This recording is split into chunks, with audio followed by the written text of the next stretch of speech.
November always makes me think about that Thanksgiving when I drove up to my parents' place in Connecticut, radio playing oldies while autumn leaves swirled across the highway. I'd just gotten promoted at the publishing house where I worked, and for once I felt like I had good news to share at the family table.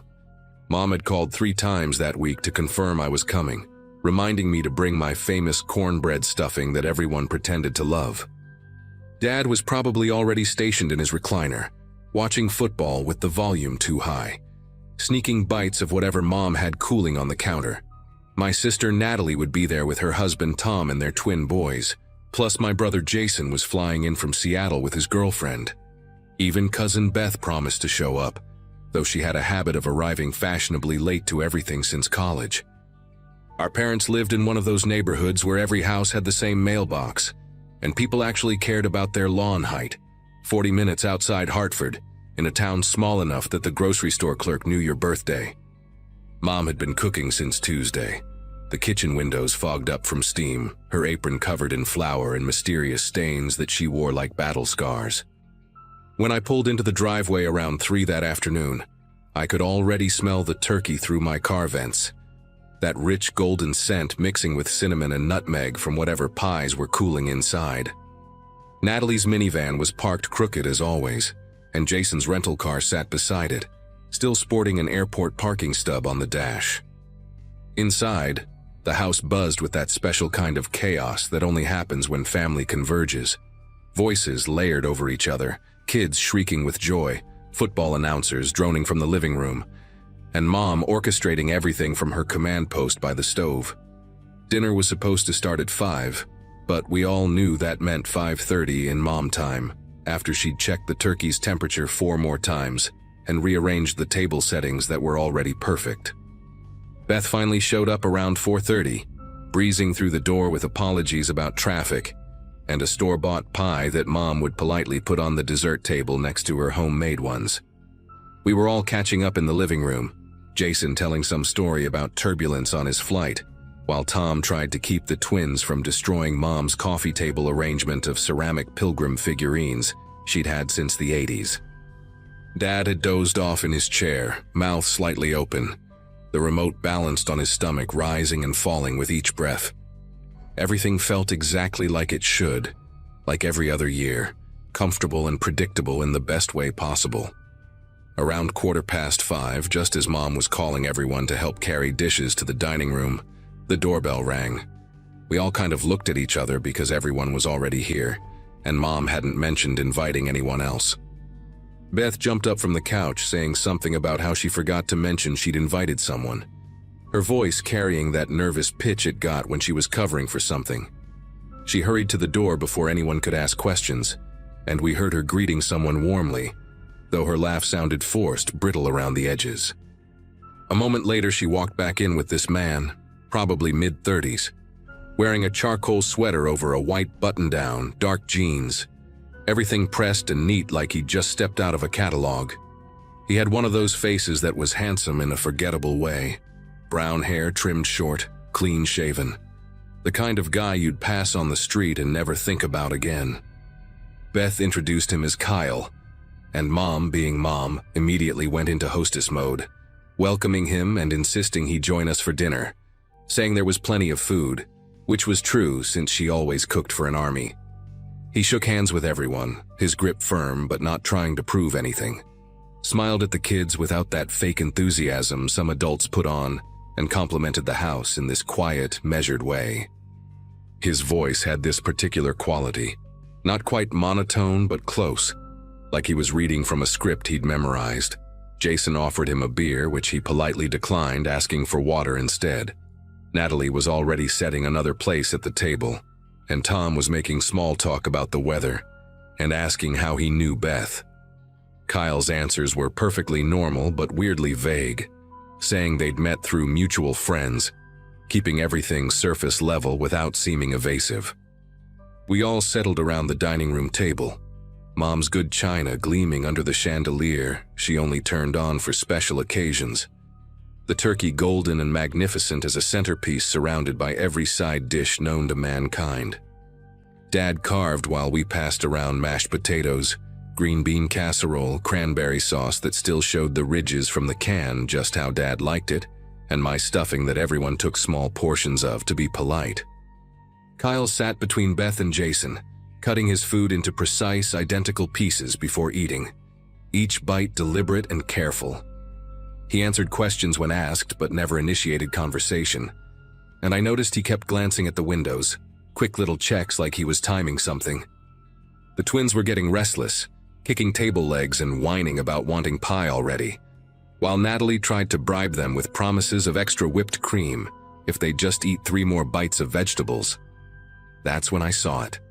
Just a dark stain on his sleeve when he reached for the salt, spreading from under his cuff maybe 3 inches up his forearm.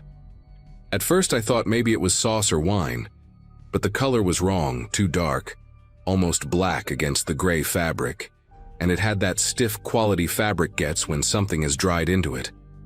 Without really thinking, I asked him what happened to his sweater, pointing at the stain, and the entire table went quiet in that abrupt way that makes your ears ring. Kyle looked down at his sleeve slowly, like he'd forgotten it was there, then pulled his arm back under the table.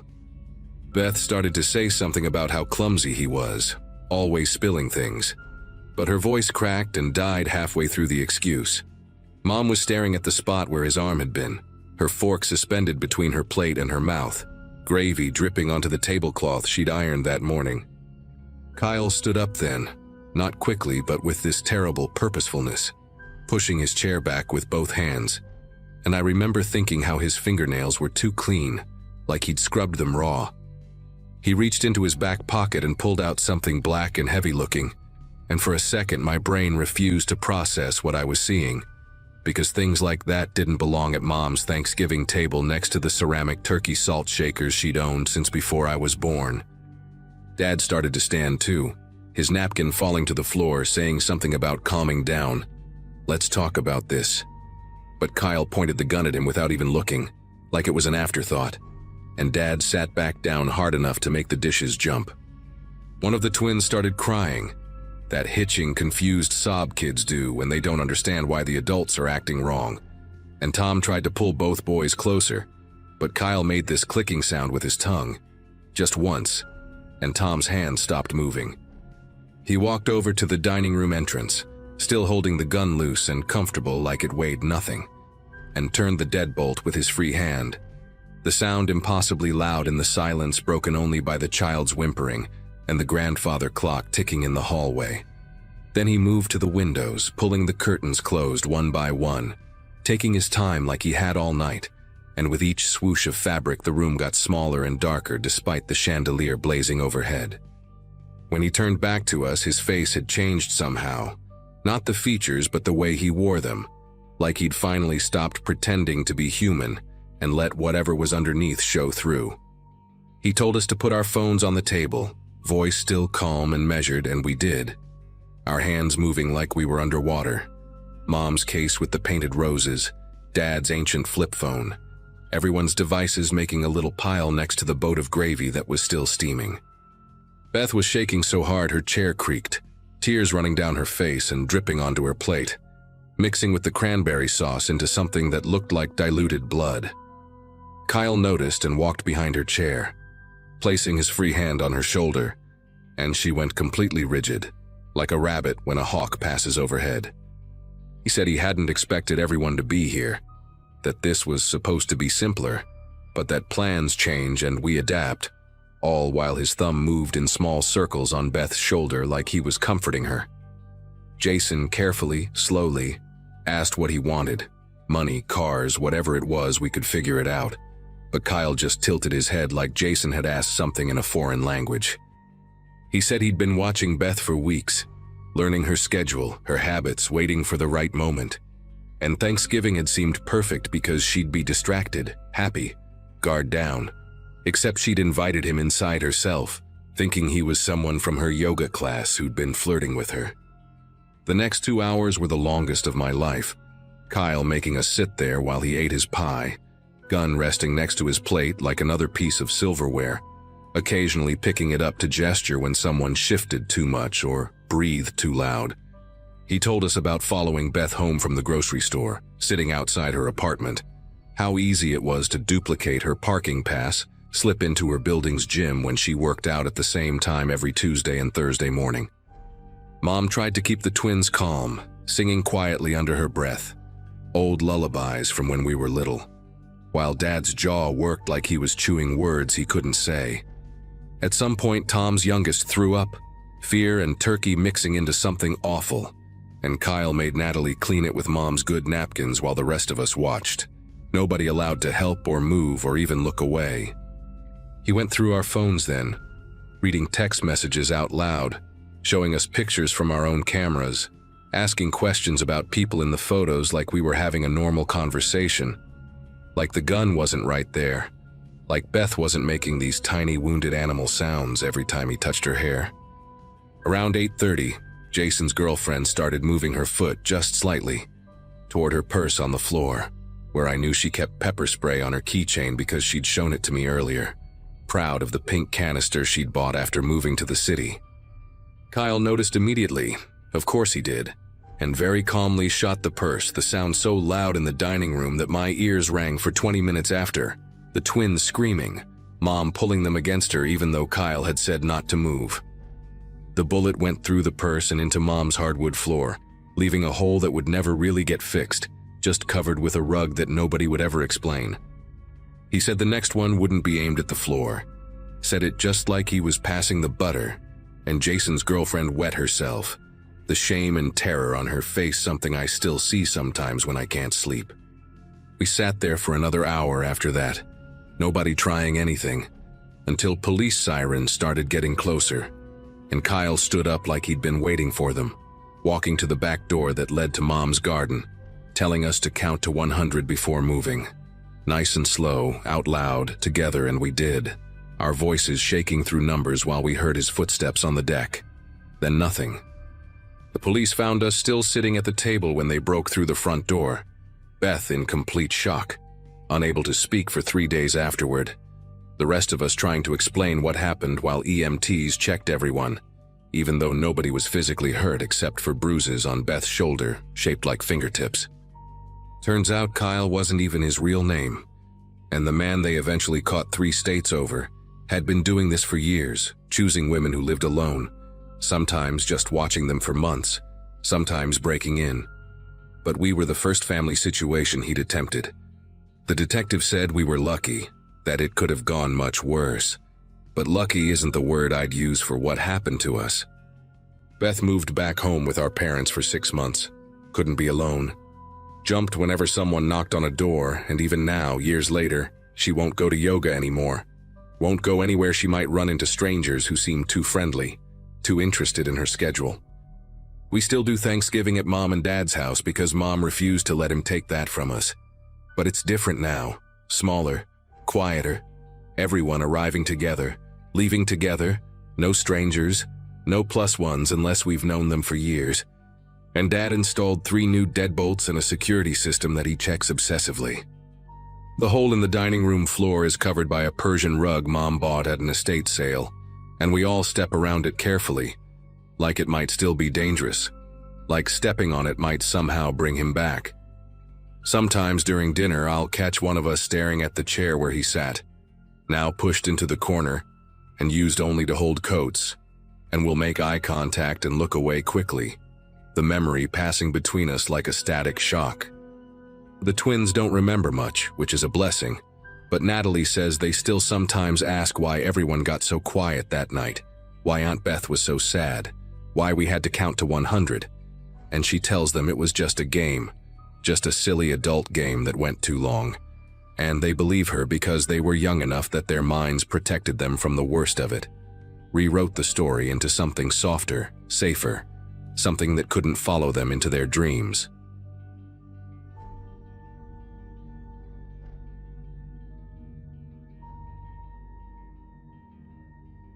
My therapist had been pushing me for months to reach out to my siblings, but sending those Thanksgiving invitation emails felt like swallowing broken glass.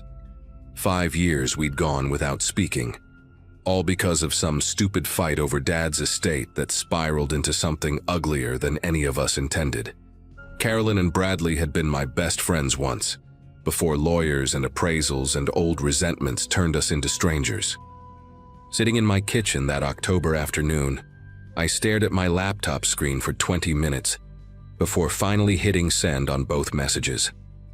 2 days later, when Carolyn replied with a simple, "We'll be there," followed by Bradley's "Count me in," I had to lock myself in the bathroom at work to pull myself together. 37 years on this planet, and I was crying in a bathroom stall over a 2-word email. By Wednesday night before Thanksgiving, my dining room looked like a food magazine threw up in it.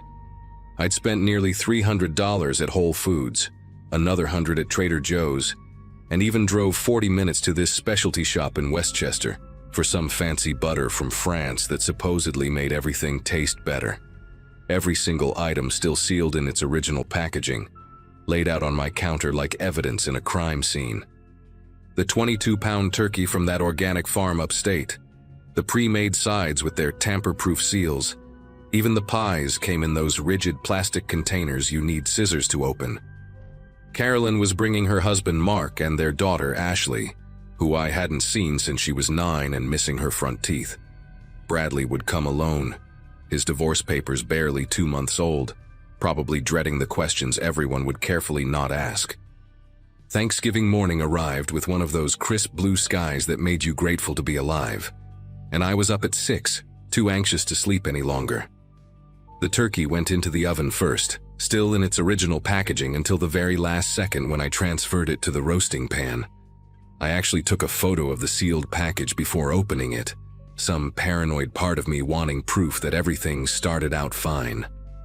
The kitchen filled with that gorgeous smell of roasting bird and herbs, and for a few hours, I let myself believe this would work.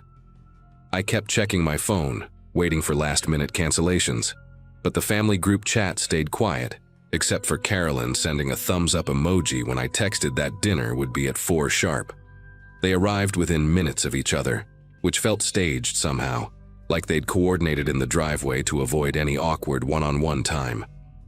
Ashley had grown into this stunning young woman with her mother's cheekbones and her father's quiet confidence, giving me a genuine hug that nearly broke me all over again.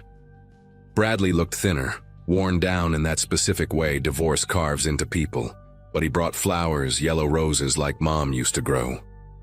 We all danced around the elephant in the room with remarkable skill, talking about traffic and weather, and Ashley's college applications, while I ferried dishes from kitchen to dining room.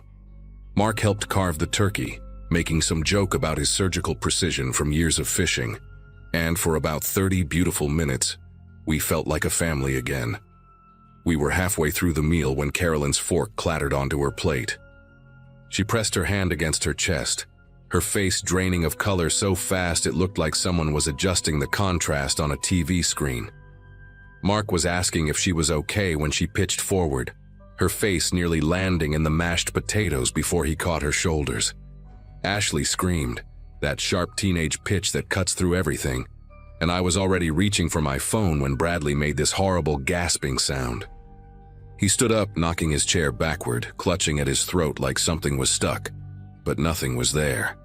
His eyes locked on mine for one terrible second, confused and terrified, before his knees buckled and he went down hard, taking half the tablecloth with him. Everything after that moved in weird, jerky segments, like a movie with missing frames. Mark on the floor doing CPR compressions on Carolyn, while Ashley counted out loud between sobs. Me trying to explain to the 911 operator that 2 people had collapsed at dinner. No known allergies. Yes, they're both breathing, but barely.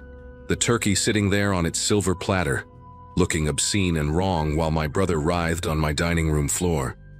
I remember noticing the stupidest details, like how Bradley's wine had spilled in a perfect arc across my grandmother's white tablecloth, like how one of the candles kept flickering even though nobody was moving near it.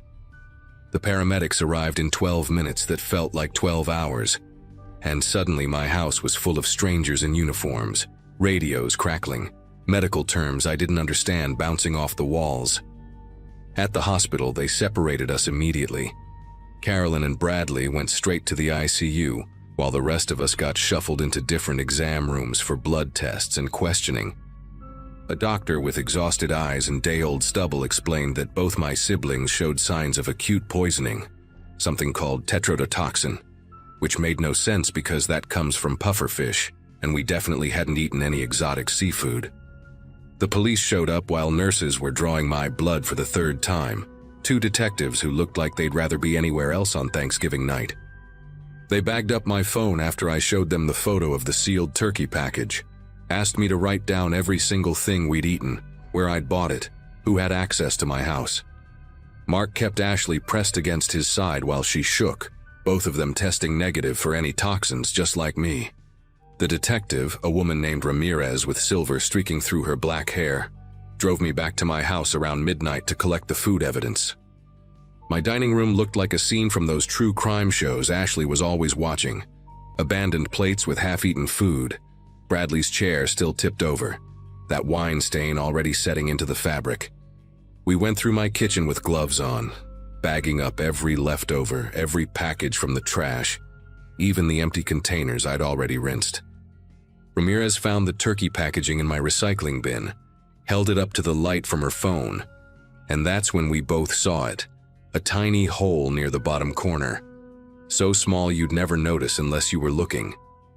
She sealed it in an evidence bag, her face carefully neutral, but I saw her jaw tighten.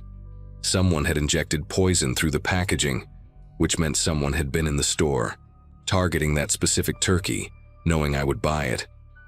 They kept me at the station until 4 in the morning, going over the same questions until my voice went hoarse. Who knew about the dinner? Who knew where I shopped? Had I noticed anyone following me lately? Did my siblings have enemies? Did I have enemies? The fluorescent lights made everything feel unreal, like I was floating above myself watching some other woman in a food-stained blouse trying to explain that no, she couldn't think of anyone who'd want to hurt her family. Ramirez had store security footage pulled from the Whole Foods, 3 days of recordings to comb through, looking for someone tampering with the turkey section. They asked about my ex-husband, but David lived in Oregon now with his new family and hadn't contacted me in years.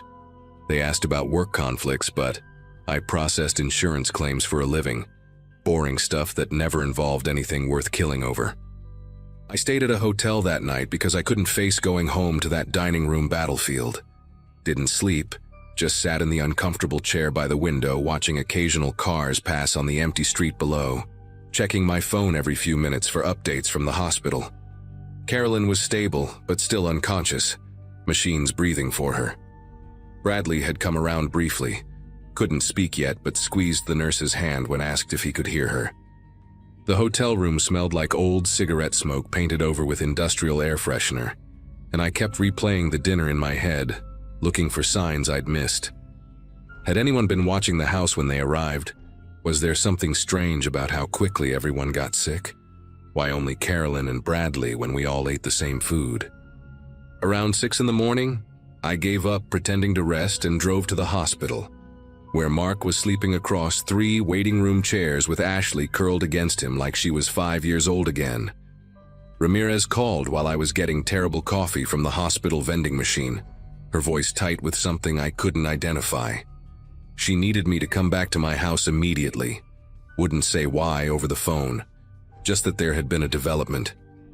The drive felt endless even though it was only 15 minutes, my brain spinning through possibilities, none of them good. When I pulled up, there were 2 more police cars in my driveway, and a uniformed officer was stringing yellow tape across my porch steps. Ramirez met me on the sidewalk, holding an evidence bag with something white inside, and her first words made my knees wobble. They'd found a note, she said, tucked under my doormat where it must have been placed sometime during the night, while I was at the hotel. Computer printed on plain paper, just one line that made everything infinitely worse. You should have never invited them. The investigation exploded after that, federal agents joining because of the tetrodotoxin, which apparently flagged some database as a potential bioweapon. They interviewed everyone from my past, pulled apart 5 years of grievances and hurt feelings, looking for someone angry enough about our reconciliation to do this. The security footage showed a figure in a baseball cap and medical mask near the turkey section 3 different times, but never a clear face, like They knew exactly where the cameras were. Both my siblings survived, though Carolyn has permanent nerve damage in her left hand, and Bradley still gets seizures that the doctors say might never stop. We never found out who did it, though Ramirez had a theory she shared with me months later, off the record, about someone who'd benefited from our family staying broken, someone who'd inserted themselves into our lives during those 5 years apart. She wouldn't give me a name, said she couldn't prove it, but the way she looked at me when she said it made me think of Mark's cousin Glenn, who'd been handling Bradley's divorce, who'd been so insistent that family reunions never went well, who'd mysteriously left town the day after Thanksgiving for a job opportunity in Vancouver that nobody had heard about before. The strangest part came 6 months later, when I was finally cleaning out that dining room properly, pulling up the ruined carpet where the wine had soaked through. Underneath, wedged between 2 floorboards, I found a USB drive that definitely hadn't been there when we renovated 3 years earlier. My whole body went cold when I plugged it in and found a single video file, time-stamped from the morning of Thanksgiving. It showed my kitchen, filmed from an angle that meant someone had been inside my house, had installed a camera somewhere I never found. In the video, you could see me preparing everything, but more importantly, you could see someone else, someone in dark clothes and a ski mask entering through my back door with a key I didn't know existed. They went straight to my refrigerator, knew exactly which turkey was mine, and spent less than 30 seconds injecting something through the packaging before leaving. The figure's height, build, the way they moved, it was definitely a woman, and she had a distinctive scar on her right hand that looked fresh, maybe 6 months old. I gave the USB to Ramirez immediately, and within hours, they'd arrested Glenn's girlfriend, a woman named Veronica who'd been a lab technician at a pharmaceutical company until she got fired the previous year for stealing controlled substances. Turns out Glenn had been skimming money from Bradley's divorce settlement, nearly $40,000, and when he heard about our Thanksgiving reunion, he panicked that we'd compare notes and figure it out. Veronica confessed to everything in exchange for a plea deal, 25 years instead of life. She'd been promised half the money Glenn had stolen, thought she was just going to make everyone sick enough to ruin the dinner, claimed she didn't know the dose would be nearly fatal. Glenn got 40 years, no parole. The prosecutors said he'd been planning it since October, the moment I'd sent those invitation emails.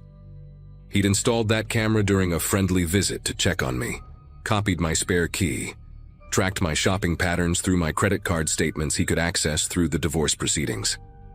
The USB drive was Veronica's insurance policy, hidden in my house in case Glenn tried to pin everything on her.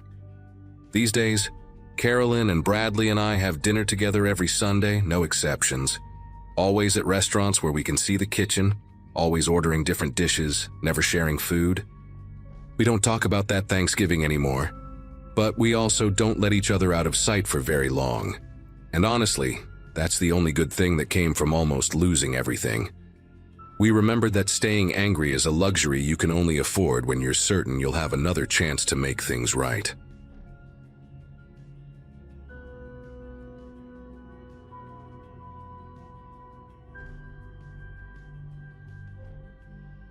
Mom called me 3 times that week, reminding me about Thanksgiving dinner like I might somehow forget, after 36 years of showing up at the same split-level house in Michigan.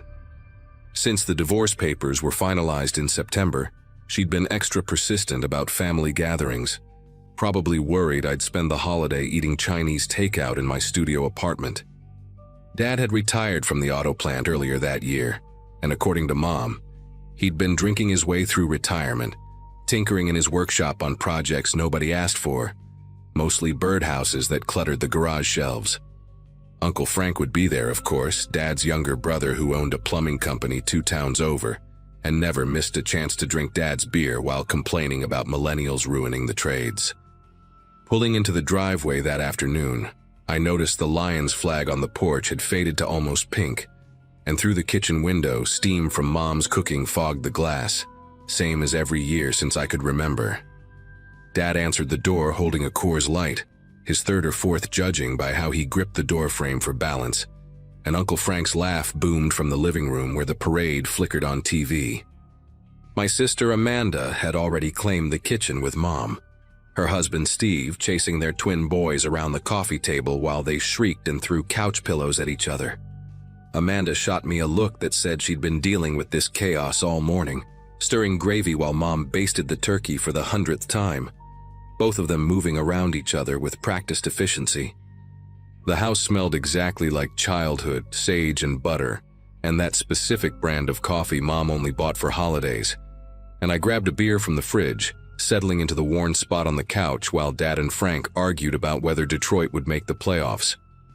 Steve finally corralled the twins with promises of pie later, and we all migrated to the dining room table, where Mom had set out the good china she inherited from Grandma, the plates with tiny painted roses around the edges. Halfway through dinner, right when Steve was telling some story about a client who tried to pay him in cryptocurrency, Dad pushed back from the table and mumbled something about needing more beer from the garage.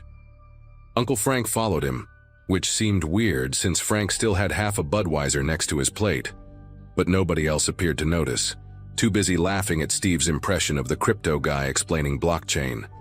The twins were flinging mashed potatoes at each other with their spoons, and Amanda had given up trying to stop them, just holding her wine glass away from the splash zone while Mom pretended not to see the mess accumulating on her carpet. Through the kitchen doorway, I could hear Dad and Frank's voices low at first, the clink of bottles then gradually getting louder, though I couldn't make out the words over Steve's story and the kids giggling. Mom kept glancing toward the kitchen, her smile tightening around the edges, and she started cutting her turkey into smaller and smaller pieces without eating any of them. Their voices in the kitchen shifted from conversation to something sharper, Dad's words slurring together while Frank's tone turned hard and insistent. Steve had stopped talking mid-sentence about Bitcoin wallets, and even the twins went quiet, potato-covered spoons suspended in mid-air as we all turned toward the kitchen. Mom set down her fork carefully like she was defusing a bomb, and started to stand when Frank's voice cut through clear as breaking glass. "You think they'll never find out what you did to him?" The silence that followed felt physical, pressing against my eardrums, and Dad stumbled back into the dining room, his face the color of old newspaper, while Frank stood in the doorway behind him, fists clenched at his sides. Nobody moved, nobody breathed, and I watched a drop of gravy slide down the wall where one of the twins had flung it earlier, the only movement in a room that suddenly felt too small and too hot. "What did you just say?" Amanda's voice came out strangled, and she was staring at Dad like she'd never seen him before, while Steve pulled the twins closer to him on the bench. Dad's mouth opened and closed like a fish gasping for air, and he reached for the back of his chair, missing it on the first try.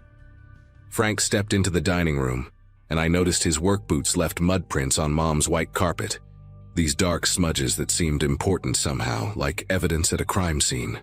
"Go ahead, Bill, tell them," Frank said, his voice steady now, controlled, nothing like the drunk rambling from earlier. "Tell them about the Brennan kid, about what really happened that summer." Mom made this sound, not quite a gasp, not quite a sob, and her hand went to her throat where she always touched her pearl necklace when she was nervous, except she wasn't wearing it today. Just an empty space where it should have been. Dad finally found his voice, though it came out raw and desperate. "Frank, you're drunk, you don't know what you're talking about." But his eyes kept darting around the room, landing on everything except our faces. The Brennan kid, I remembered him vaguely. Christopher Brennan, who lived 3 streets over and disappeared the summer I turned 10. Search parties combing the woods behind the elementary school. His picture on every telephone pole for months until the rain washed them away. Frank laughed, but it sounded bitter, poisonous. "Drunk, maybe, but not drunk enough to keep pretending, not after what I saw you burning in that barrel last week. Those things you thought nobody would find." The twins started crying. That confused, scared cry kids do when they know something bad is happening but can't understand what. And Steve was already standing, pulling them toward the door while Amanda grabbed their coats from the hall closet, her movements sharp and automatic like she was on autopilot. "Everyone just calm down," Mom said, but her voice cracked on the last word, and she was gripping the edge of the table so hard her knuckles looked like white marbles under her skin. Frank shook his head, disgust written across his face. "No, I'm done being calm, done keeping your secrets, Bill. 26 years I've carried this. Watched you play the grieving neighbor when that family put up posters. Watched you at church praying like you weren't the reason that boy never came home." Dad lunged at Frank then, this clumsy, desperate swing that Frank easily stepped away from, and Dad crashed into the china cabinet, Mom's good plates rattling on their stands. I stood up, not sure whether to help Dad or stop him, but my legs felt disconnected from my body, like I was watching everything through frosted glass. Amanda had already left with Steve and the kids, the front door hanging open, cold November air rushing in and mixing with the smell of abandoned turkey and spilled wine. Mom was crying now, these quiet, steady tears that ran down her face while she stood perfectly still, and I realized she wasn't surprised, not really, just defeated, like she'd been waiting for this moment for decades. "The attic," Frank said, looking directly at me now, ignoring Dad who was slumped against the cabinet. "Check the attic, behind the Christmas decorations, in that old steamer trunk he thinks nobody remembers. He couldn't bring himself to destroy everything." Dad made this wounded animal sound and tried to stand, but his legs wouldn't cooperate, and he slid down to sit on the floor, his back against the cabinet, head in his hands. Frank walked past him toward the door, pausing to look back at Mom. "I'm sorry, Diane, but I couldn't watch him teach those twins how to fish in the same spot anymore. Couldn't pretend." Then he was gone, and it was just the three of us in that dining room that suddenly felt like a crime scene. The good china still set out like props in a play nobody wanted to finish. I don't remember making the decision to go upstairs, but suddenly I was pulling down the attic ladder, the hinges screaming in protest like they always did. That sound that used to terrify me as a kid because I thought it was ghosts. Mom had followed me, moving like a sleepwalker, while Dad stayed downstairs and I could hear him mumbling to himself, the words blurred and meaningless. The attic smelled like mothballs and old insulation, that thick, dusty air that coats your throat, and I had to duck under the beams using my phone's flashlight to navigate past boxes labeled in Mom's neat handwriting. Baby clothes, wedding, school papers. Behind the tower of Christmas decoration boxes, covered in a thick layer of dust, sat the steamer trunk Frank had mentioned, its leather straps cracked with age, the brass buckles green with tarnish. The lock had been broken years ago, probably before I was born, and the lid opened with a soft groan that seemed too loud in the cramped space. Inside, underneath a moldy blanket that fell apart when I touched it, I found them.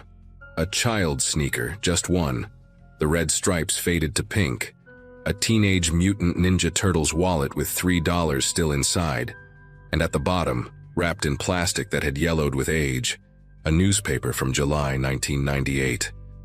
The headline read, "Local boy missing for third day, search continues."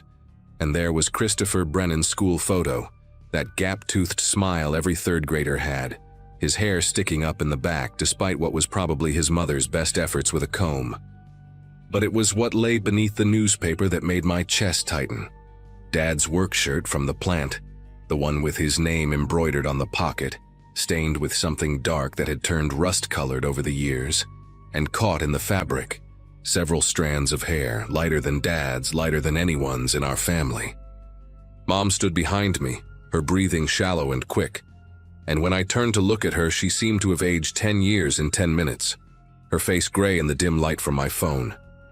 "I always wondered," she whispered, and it wasn't clear if she was talking to me or herself, why he insisted on moving Christopher's bike from the garage to the shed that night, why he spent hours cleaning his truck when it wasn't even dirty. She reached past me and picked up the wallet, turning it over in her hands like it might dissolve, and I saw her shoulders start to shake. Frank tried to tell me something was wrong back then, but I didn't want to hear it, didn't want to believe that the man I married, the father of my children. She trailed off, unable to finish the thought. We could hear sirens in the distance getting closer, and I realized Frank must have called them after he left. Must have finally decided that 26 years of silence was enough. I helped Mom down from the attic, both of us moving like we were underwater, every step requiring enormous effort. Dad was gone from the dining room, but his car keys still sat on the counter, so he couldn't have gotten far, probably hiding in his workshop with those stupid birdhouses, surrounded by the tools he'd used for God knows what. Mom called Amanda, her voice surprisingly steady as she told her not to come back, to take the boys somewhere safe for the night. And I could hear Amanda crying on the other end, asking questions Mom couldn't answer. The police arrived within minutes, 2 cruisers and an unmarked car, and they sealed off the house like something from a TV show, yellow tape across the door, evidence bags for everything in that trunk.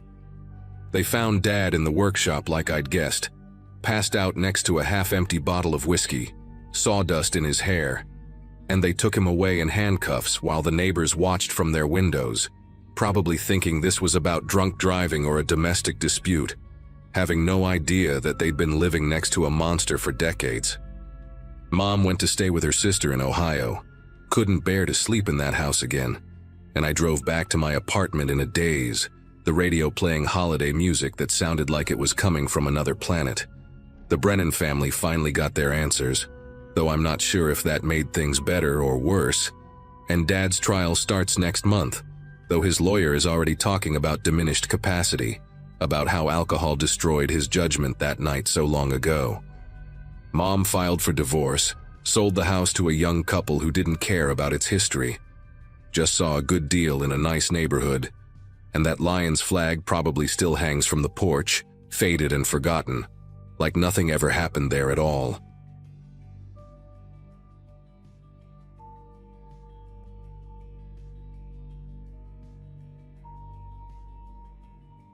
My brother Patrick kept asking if I really wanted to do this, right up until he walked through my front door carrying 2 pies his wife had made. 5 months earlier, I'd bought my first house, a colonial on a quiet street in Pennsylvania, and hosting Thanksgiving seemed like the perfect way to show everyone I'd finally gotten my life together. 31 and divorced, but at least I had granite countertops and a dining room that could fit the whole family if we squeezed. My youngest sister brought her 3 kids. My parents drove down from Scranton with enough wine to stock a restaurant, and by noon, my house was fuller than it had ever been. The kitchen windows fogging up from the heat of the oven, kids racing through hallways I'd just finished painting. Everyone kept complimenting the house, touching the crown molding, admiring the built-in bookshelves, and I walked around refilling drinks with this stupid grin on my face, finally feeling like the successful older brother instead of the one who'd moved back home after his marriage fell apart. The kids wanted to see the backyard, all 7 of them, ranging from my nephew who'd just started walking to my sister's oldest, who was almost 13.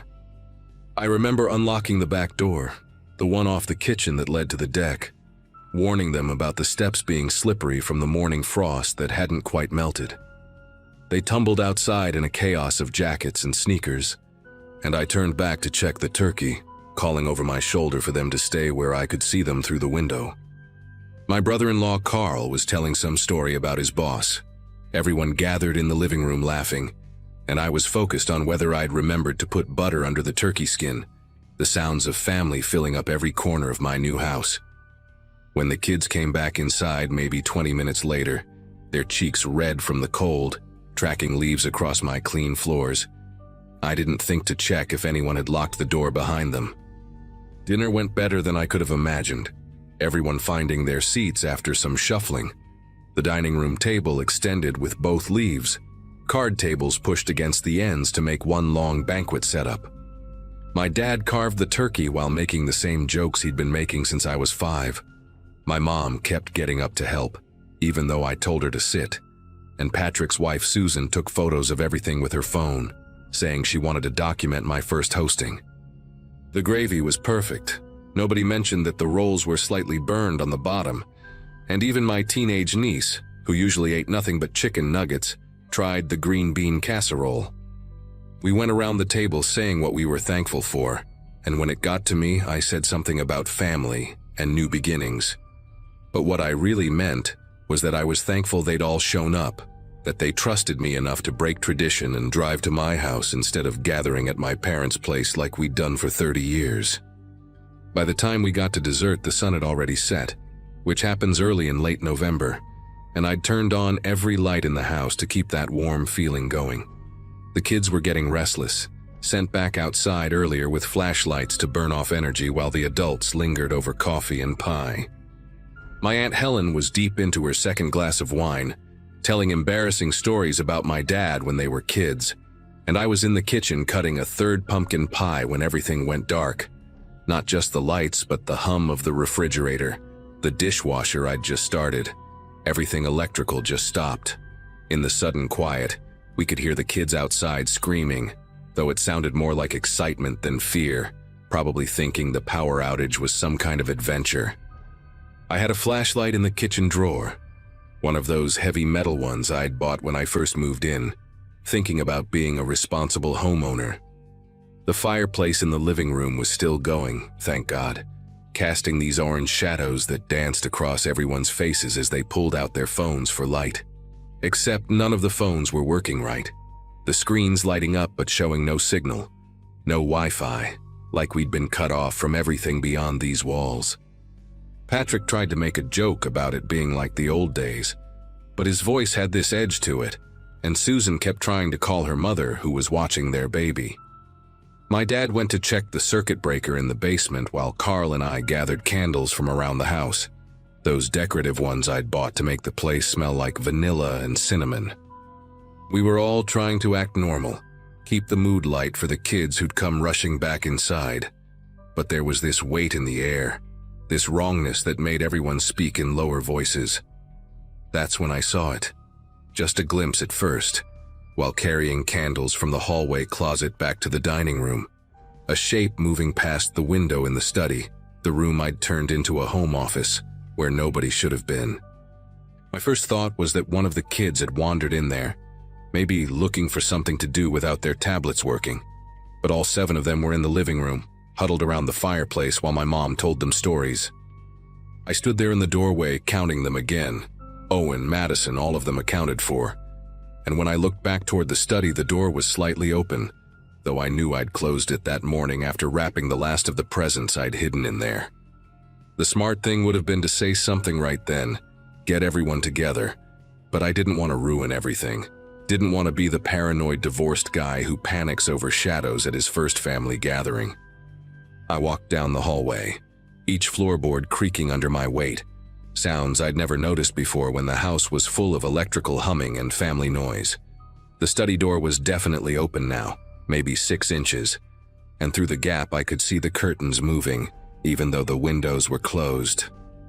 My desk lamp was on the floor, the ceramic base shattered into pieces that caught the dim light from the hallway, and the rolling chair was facing the wrong direction, turned toward the closet instead of the desk.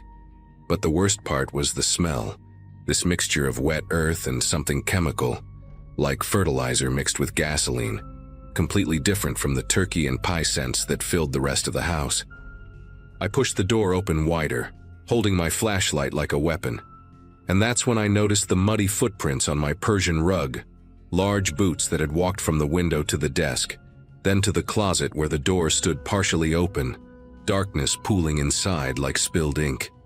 Patrick found me standing there staring at that closet door, and when he saw my face, he immediately grabbed my arm, pulling me backward into the hallway. He'd come looking because Dad couldn't find the circuit box in the basement, said it looked like someone had removed the panel cover and taken all the fuses, just pulled them right out and left empty holes. We both looked at each other, understanding passing between us without words.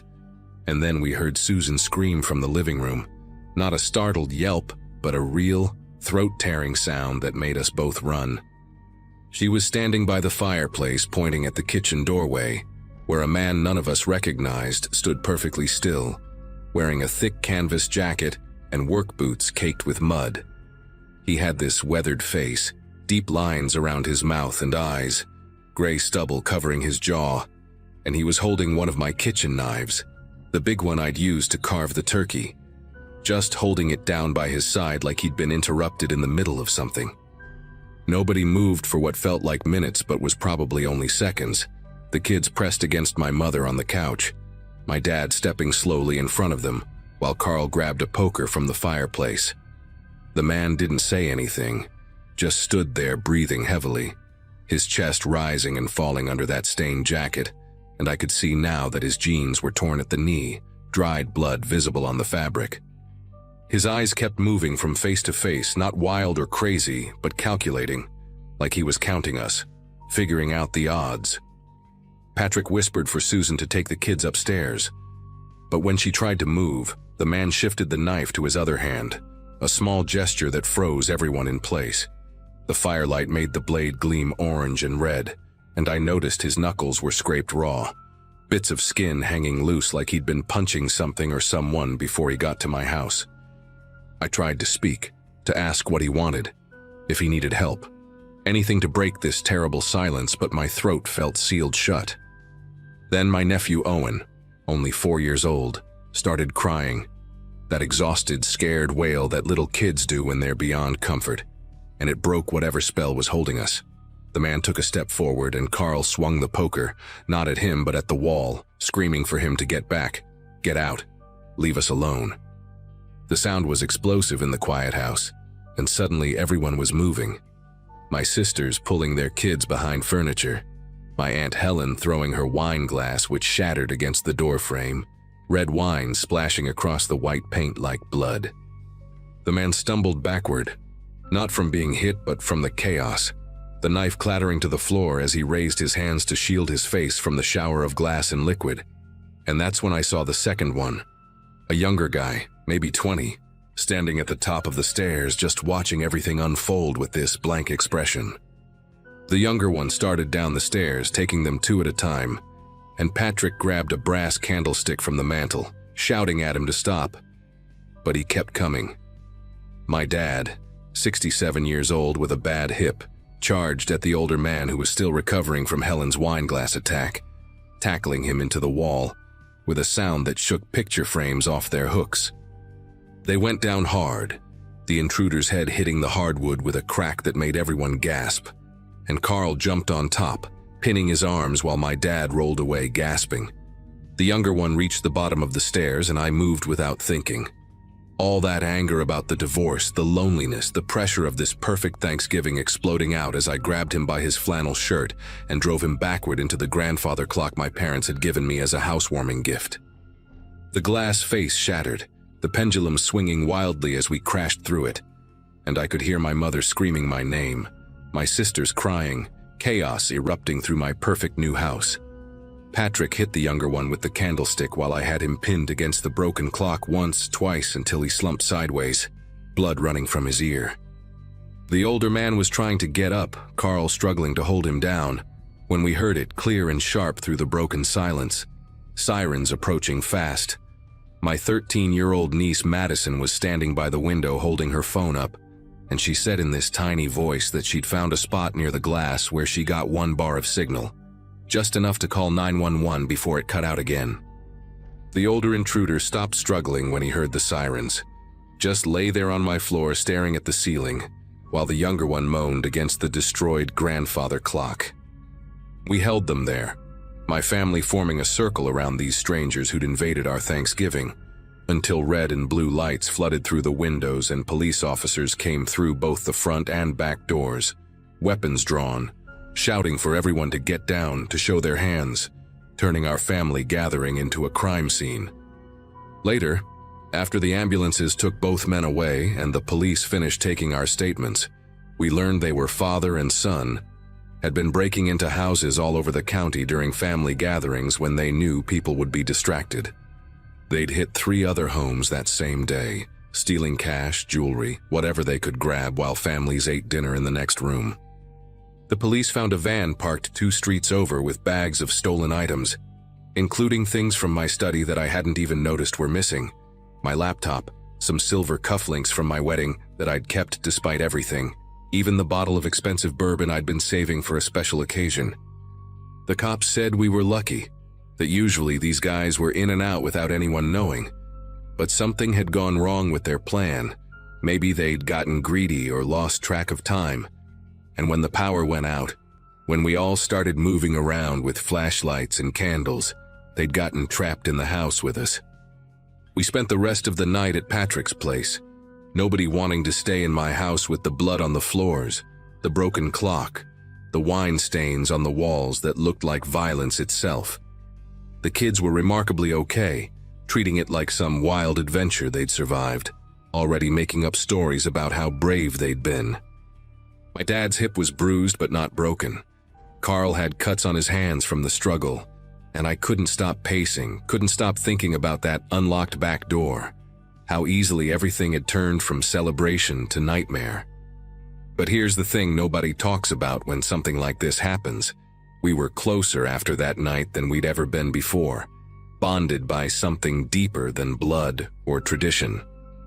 We still do Thanksgiving together every year, but now we rotate houses and everyone triple checks the locks, and we laugh about things that aren't really funny, like how Aunt Helen's wine-throwing arm should be in the major leagues, or how Madison saved us all with 1 bar of cell signal.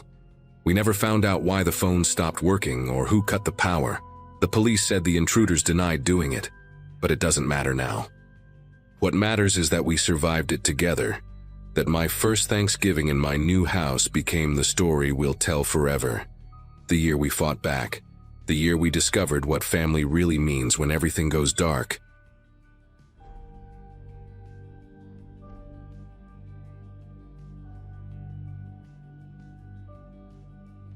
Thanksgiving morning always meant the same thing in our house. Controlled chaos, the smell of butter melting in the oven, and me triple-checking that we had enough chairs around the dining table. My in-laws were flying in from Arizona that year, November 2016, and Greg left before sunrise to pick them up from Newark. Their flight was supposed to land at 7 in the morning, which meant he'd be back by 9:30, maybe 10 if traffic was bad. I remember standing in the doorway in my pajamas, watching his taillights disappear down our street in Trenton, New Jersey. He kissed my forehead, told me to start the turkey without him, and promised he'd call when he got his parents. That was the last normal moment I had, the last time everything made sense. I went back inside, put on coffee, and started prepping the sweet potatoes, completely unaware that my entire life was about to shatter into a million pieces I'd never be able to put back together. By 11 o'clock, I started getting annoyed. Greg hadn't called, and neither had his parents. I tried his cell 3 times and it went straight to voicemail, which wasn't unusual since he sometimes forgot to charge it overnight. But his mom, Barbara, she always had her phone on, always. When I called her and got her voicemail too, I figured maybe their flight was delayed and everyone was stuck in some dead zone at the airport. I texted Greg a few times, asking for updates, telling him the turkey was in, and asking if his dad still wanted the cranberry sauce with the orange zest or the regular kind. Stupid details that felt so important then. By noon, my sister Jenna came over to help with the cooking, and she could tell something was wrong. I kept checking my phone every 30 seconds, refreshing my messages, pacing between the kitchen and the living room window like I'd see his car pull up any second. Jenna tried to calm me down, said maybe they stopped for breakfast. Maybe there was an accident on the turnpike and traffic was backed up for miles. But I knew Greg. He would have found a way to call. He always did. Around 1 in the afternoon, I finally called the airline directly. The woman on the phone confirmed that Barbara and Richard Sutton had been on the flight, that it had landed on time at 7:04 that morning, and that they'd already picked up their luggage. My heart was hammering so hard I could barely hear her. If they'd landed, if they'd gotten their bags, then where were they? Where was Greg? I called Barbara's cell again, and when it went to voicemail for the 6th time, real panic set in. That cold, creeping feeling that starts in your chest and spreads through your whole body until you can't think straight. Jenna saw my face go white and took the phone from my hand. She's always been the calm one, the logical one. She suggested we call the hospitals just in case there'd been an accident and nobody had been able to reach me yet. We spent the next hour calling every emergency room between Trenton and Newark, describing Greg, giving them his information. Nothing. No John Does matching his description. No accidents reported involving his car. A dark blue Honda Accord with a dent in the back bumper from when he'd backed into our mailbox last spring. That's when Jenna said we should call the police. I didn't want to. It felt like an overreaction, like I was being paranoid, like any second he'd walk through the door with some crazy explanation, and we'd all laugh about how worried I'd been. But it was almost 3 o'clock by then, and 8 hours had passed since he'd left. 8 hours with zero contact. The officer who answered my call was polite, but didn't seem particularly concerned at first. Adults go missing all the time, he told me. Usually they turn up within 24 hours. He took down Greg's information, the make and model of his car, his license plate number. He asked if we'd been fighting, if there was any reason Greg might have wanted to take off for a while. I almost laughed at that. Greg wasn't the type to just disappear. We'd been married for 6 years, together for 9. He was a software engineer who color-coded his calendar and set reminders for everything. He didn't do spontaneous. The officer said he'd put out a bulletin for the car and told me to call back if I didn't hear anything by morning. Morning felt like a lifetime away. By 4 o'clock, Barbara and Richard still hadn't answered their phones, and I was losing my mind. Jenna suggested we drive to the airport ourselves, see if maybe they were still there, confused or waiting. It was a desperate idea, but I was desperate. We got in her car and drove to Newark, and the whole way there I kept imagining scenarios. Maybe Greg's phone had died, and he'd borrowed someone else's but didn't know my number by heart. Maybe there'd been some miscommunication about which terminal. Maybe his parents had missed their flight after all, and the airline had given me wrong information. When we got there, we went straight to the baggage claim area for their airline. We asked everyone, security guards, airline staff, janitors. Nobody had seen Greg or his parents. We checked the parking garage, walking up and down the aisles looking for his car, and it wasn't there either. On the drive back home, neither of us said much. The sun was setting, the sky turning that dark orange color that usually made me feel peaceful. But that night, it just felt wrong. Everything felt wrong. When we pulled into my driveway and I saw the house with all the lights on and the half-prepared Thanksgiving dinner sitting on the counter, I finally broke down. Jenna held me in the passenger seat while I sobbed, my whole body shaking with the kind of fear I'd never felt before. The police showed up at my house around 8 that night. 2 detectives, a man and a woman, both wearing plain clothes and serious expressions that made my stomach twist into knots. They introduced themselves as Detective Mills and Detective Vasquez.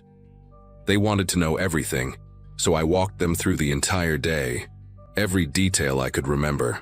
What time Greg left, what he was wearing, a gray Rutgers hoodie and jeans, what route he would have taken to the airport, whether he'd seemed upset or distracted that morning. He hadn't. He'd been completely normal, excited even, talking about how his dad would probably want to watch football after dinner. They asked about our relationship, our finances, whether Greg had any enemies or problems at work. The questions felt invasive, almost accusatory, like they were implying Greg had chosen to leave. I kept telling them he wouldn't do that. He wasn't that kind of person, but I could see the doubt in their eyes. Detective Vasquez asked if I had a recent photo of Greg, and I pulled up one on my phone from 2 weeks earlier. The two of us at a friend's wedding, him in a navy suit with his arm around my waist, both of us smiling. She studied it for a long moment before asking if she could send it to herself. That's when it really hit me. They were looking for him. My husband was officially a missing person. The next morning, I woke up on the couch where I'd finally passed out around 3 in the morning, still wearing the same clothes from the day before. For about 5 seconds, I thought maybe it had all been a nightmare. Then I saw Jenna asleep in the armchair across from me, still in her jacket, and reality came crashing back. My phone had 11 missed calls, 3 from Detective Mills, 2 from numbers I didn't recognize, and 6 from Greg's work. I called Mills back immediately, and what he told me made everything so much worse. They'd found Greg's car. It was at a gas station off Route 1 in New Brunswick, about 20 miles from our house and nowhere near the route to Newark Airport. The car was locked, keys still in the ignition, his wallet on the passenger seat with all his credit cards and $200 in cash still inside. His phone was there too, completely dead. The gas station owner had noticed the car in his lot around noon on Thanksgiving and figured someone would come back for it. but when it was still there Friday morning, he'd called it in. Mills said they were pulling the surveillance footage from the gas station and would be in touch. He told me to stay home, stay by my phone, like I could do anything else. Detective Mills called me back 3 hours later, and his voice sounded different, tighter, more urgent. They'd reviewed the footage from the gas station, and he needed me to come down to the station to look at it. Jenna drove me there, and the whole way I felt like I was going to throw up. When we got to the police station, they brought me into a small room with a computer monitor. Mills warned me that what I was about to see might be upsetting, but that they needed me to watch carefully, see if I recognized anyone. He pressed play. The footage was grainy, black and white. Timestamp showing 6:42 in the morning on Thanksgiving. I watched Greg's car pull up to pump number 4. I watched him get out, scan his credit card, start pumping gas. He was on his phone, probably checking the time or his parents' flight status. Then, about 2 minutes in, a man approached him. The man was wearing a dark jacket and a baseball cap pulled low, and he seemed to be asking Greg something, gesturing toward his own car parked at the pump behind Greg's. Greg put his phone in his pocket and walked over with the man, out of frame. That was it. 30 seconds later, the pump clicked off, but Greg never came back to hang it up. The nozzle just hung there, dripping onto the pavement. His car sat there, door still open for the rest of the footage. He never came back. I must have watched that footage 20 times, trying to see something, anything that would help. The man's face was completely obscured by the cap and the angle of the camera. You couldn't see a license plate on his car either, just that it was a light-colored sedan, maybe white or silver. Detective Vasquez asked if the man looked familiar, if Greg had mentioned meeting anyone that morning, if he'd seemed nervous about anything lately. I had nothing to give them. Greg hadn't mentioned anything unusual. He'd been working on a project at his office, complained about his boss being demanding, talked about maybe taking a vacation in the spring. Normal stuff, normal life. Mills told me they were treating this as an abduction, that they'd put out alerts to surrounding states, that they were checking traffic cameras along Route 1 to try to track where the sedan went after leaving the gas station. He used words like, escalate the investigation and all available resources, but I could barely process any of it. All I could see in my mind was Greg walking out of frame with that stranger, trustingly, helpfully, having no idea he'd never be seen again. The detective asked if I wanted victim services, someone to talk to, but I shook my head. I didn't want to talk. I wanted my husband back. The worst part, the thing that still haunts me, was calling Barbara and Richard. They'd been stranded at Newark Airport the entire time, confused and increasingly panicked when Greg never showed up. Airport security had eventually helped them file a report, and they'd gotten a hotel room near the airport, waiting for news. When I called and told Barbara that Greg was missing, that he'd apparently never even made it to the airport, her scream on the other end of the line was something I'll never forget. This raw animal sound of a mother realizing her son was gone. They took the first available flight back to Arizona the next day. Richard kept saying they never should have asked Greg to pick them up, that they should have just taken a cab, as if any of this was their fault. I tried to tell them it wasn't, but the words felt hollow. Everyone was drowning in guilt and questions. Why had Greg pulled off on Route 1? Why had he stopped at that specific gas station? Had the man been following him, or was it random? Had Greg recognized him? The police said most abductions are committed by someone the victim knows, but I couldn't think of a single person who'd want to hurt Greg. He was quiet, kind, kept to himself mostly. He had work friends, but nobody he was especially close to.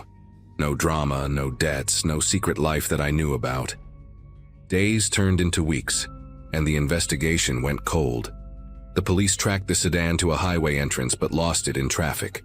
They interviewed everyone Greg knew, pulled his phone records, checked his email and bank accounts. Nothing pointed anywhere. No ransom calls came, no body was found. Tips came in from all over, people claiming they'd seen Greg in Florida, in Texas, in California. Every single one led nowhere. Detective Mills would call me with updates that weren't really updates, just ways of saying they still had nothing. The media picked up the story for a while. Local man vanishes on Thanksgiving morning. and family desperate for answers in mysterious disappearance. My face was on the news, pleading for information, offering a reward we couldn't really afford. Strangers sent messages of support and conspiracy theories in equal measure. Some said Greg had run away to start a new life.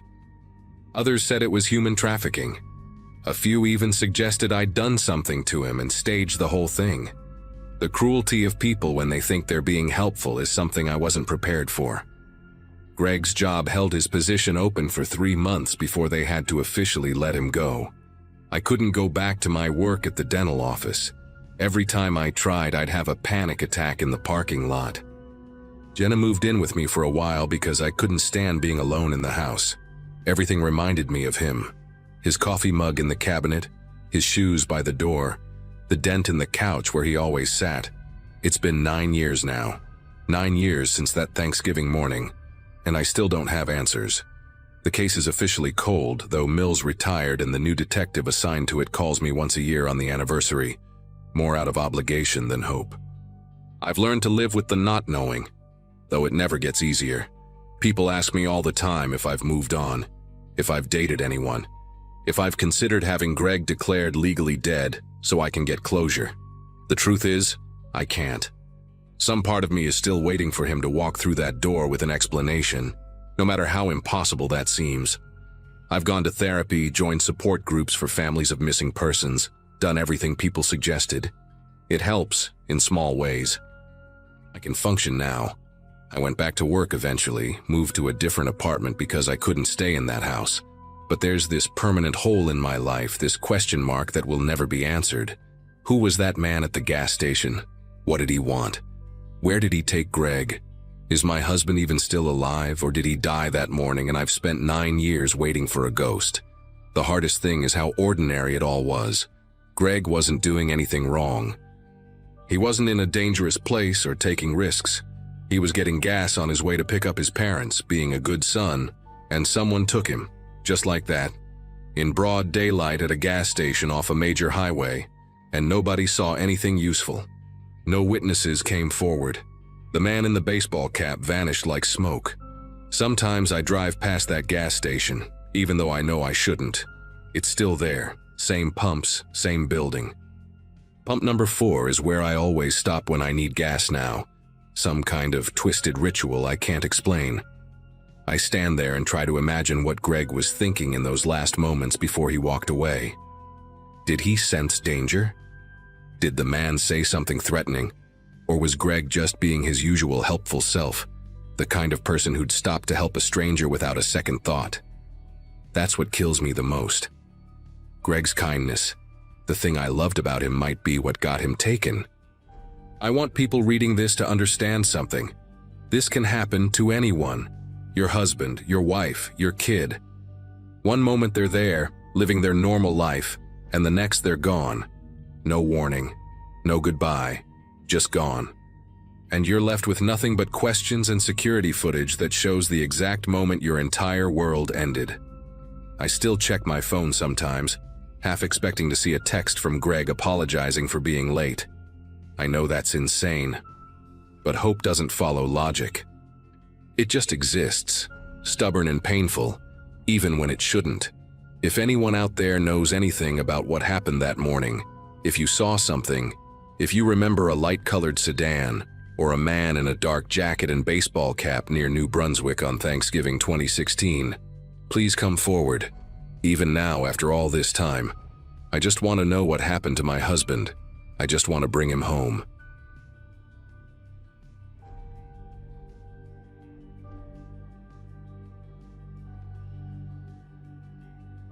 I hadn't been home for Thanksgiving in 6 years. Not since Dad passed away in that car accident on Interstate 95, the one that made the local news because of how sudden it was. Mom had been calling more frequently lately, her voice getting smaller each time, and my sister Emily kept sending these guilt-trip texts about how Mom was cooking for just herself now. I caved in October, booked the flight from Denver to Boston, and tried not to think too much about why I'd stayed away so long. The house looked exactly the same when I pulled into the driveway. That white colonial with the green shutters on Birch Road, except the garden Mom used to obsess over had gone wild. roses climbing up the mailbox like they were trying to escape. Dinner started normal enough. Emily brought her husband Kevin and their twin boys, who immediately ran upstairs to what used to be my bedroom. Mom had made her usual spread: turkey that was slightly dry, stuffing with too much sage, the cranberry sauce from the can that Dad always insisted on. We were doing that awkward thing families do when they haven't been together in years, talking about nothing important, when Mom suddenly went quiet in the middle of describing her book club. She was looking at Emily with this strange expression, something between panic and warning, and then she said it. "Did you remember to bring those old photo albums from the room downstairs? I thought maybe the boys would like to see them." The temperature in that dining room seemed to drop 10 degrees. Emily's fork clattered against her plate. Kevin stopped chewing. Even the twins got quiet upstairs, like the whole house was holding its breath. "What room downstairs?" I asked, trying to keep my voice casual, but I could hear how sharp it came out. Mom's face went pale, that papery white that made all her freckles stand out like spots on old parchment. Emily shot her this look, the kind of look that said, "Shut up, abort mission. We talked about this." "Oh, I just meant the basement," Mom stammered, reaching for her wine glass with a hand that trembled enough to make the liquid shimmer. "You know how I get confused sometimes. The basement storage area, that's all." But I'd lived in that house for 18 years before college, and my mother had never, not once, called the basement anything except the basement. She was sharp as a tack, did the newspaper crossword in pen every morning, never forgot a birthday or a doctor's appointment. Kevin cleared his throat and started talking loudly about some football game, and Emily jumped in with something about the twins' school play, and just like that, everyone was pretending that moment hadn't happened. I couldn't let it go. After dinner, while Emily and Kevin were getting the boys ready to leave, and Mom was in the kitchen wrapping leftovers in aluminum foil with that obsessive precision she'd always had, I went to the basement door. It was in the hallway near the kitchen, same place it had always been, that hollow wooden door with the glass knob that never quite caught properly. The hinges creaked when I opened it, and that smell hit me immediately.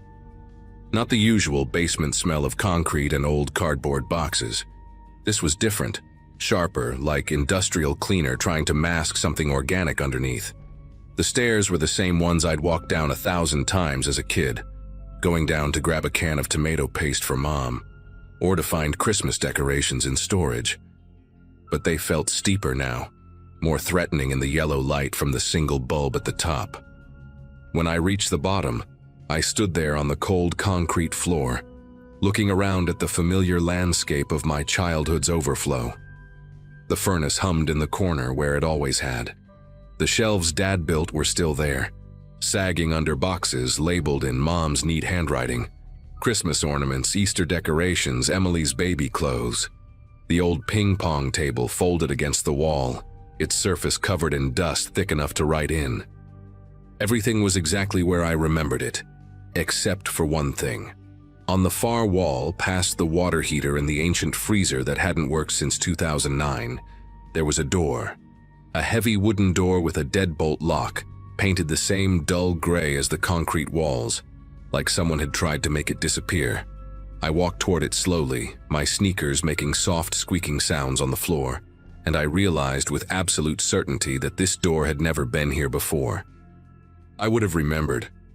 I used to play down here on rainy days, used to help Dad organize his tools, used to hide behind those shelves when Emily and I played hide and seek.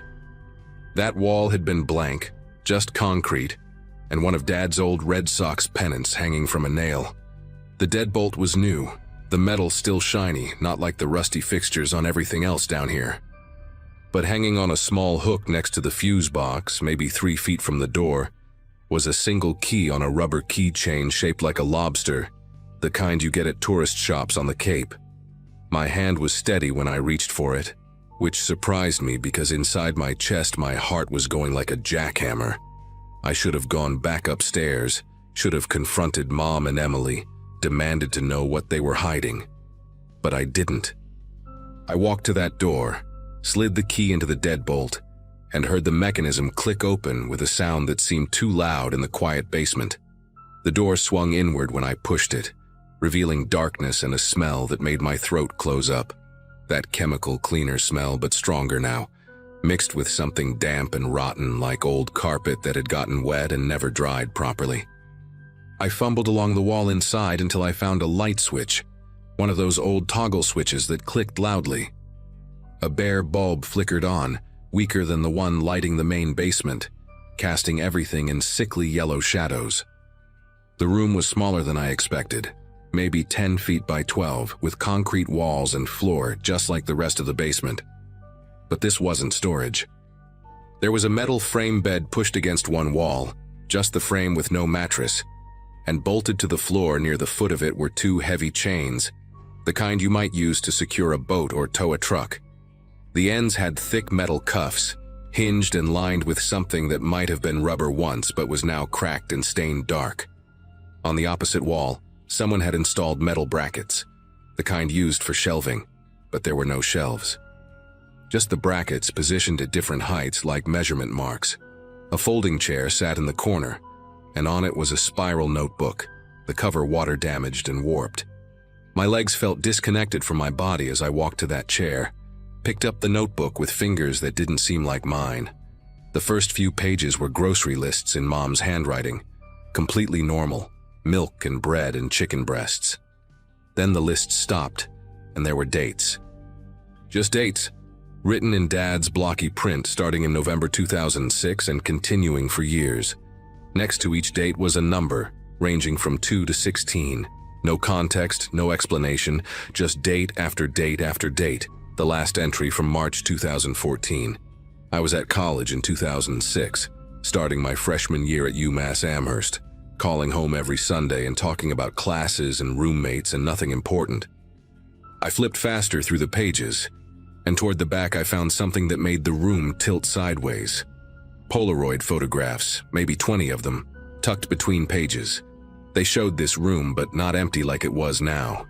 They showed people, different people sitting in that chair or standing against the wall with the brackets.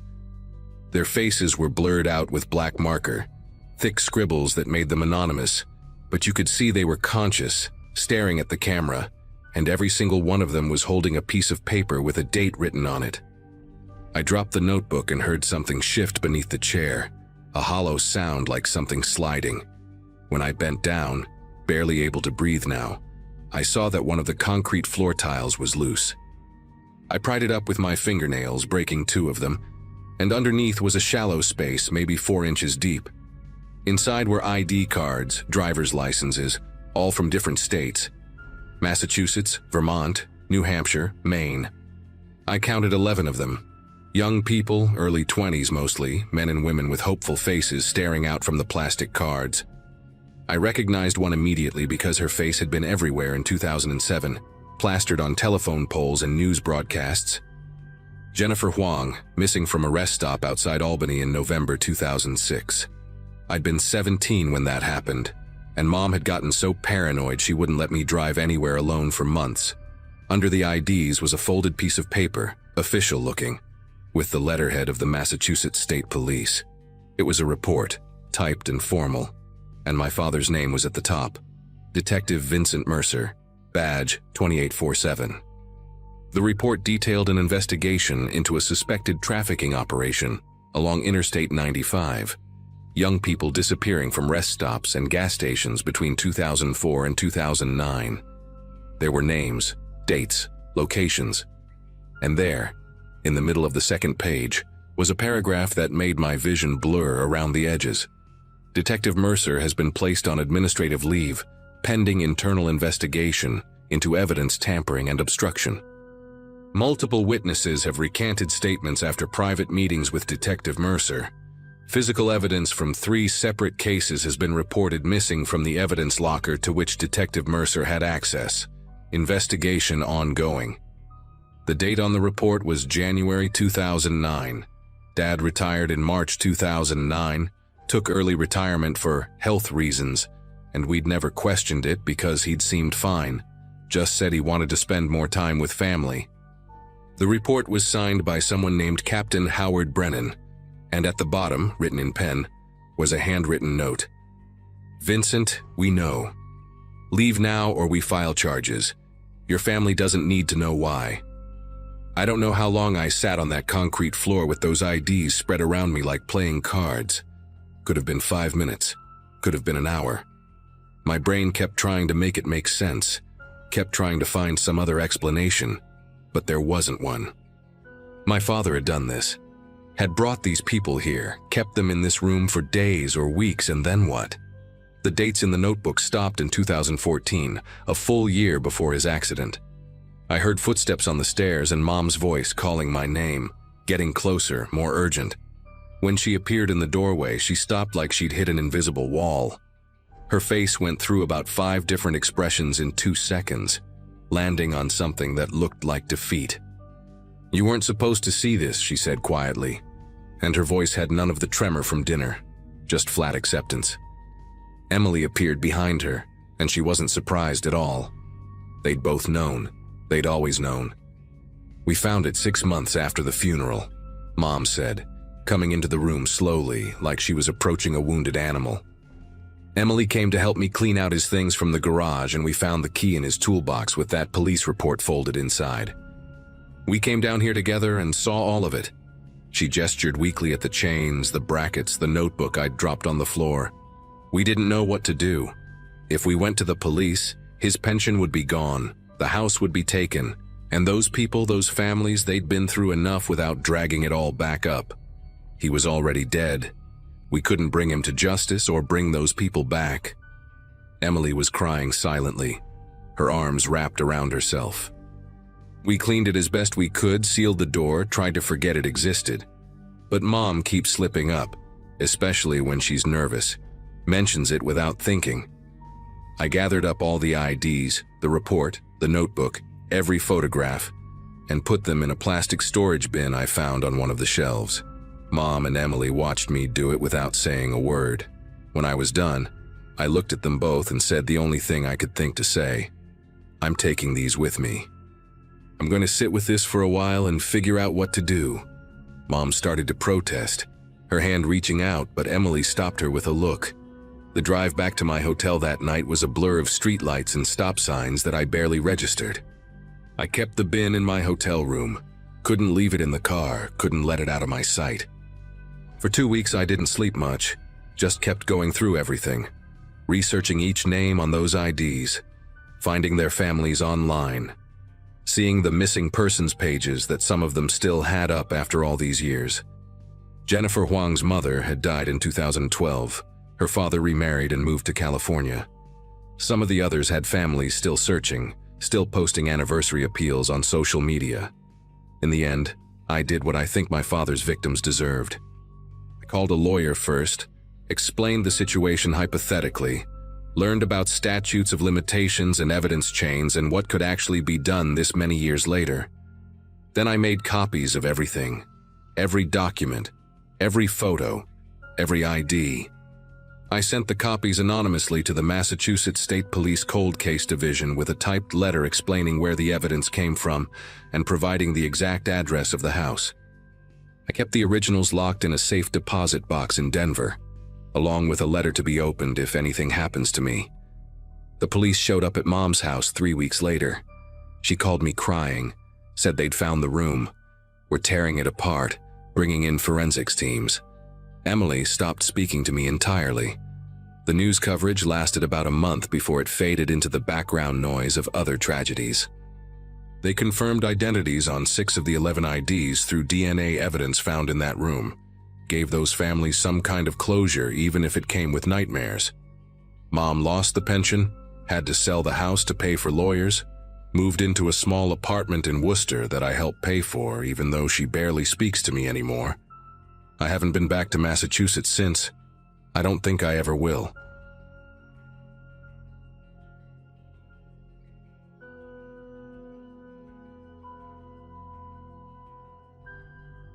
I'd been on the road for close to 6 hours that night, trying to make it to my sister's house in time for Thanksgiving the next morning.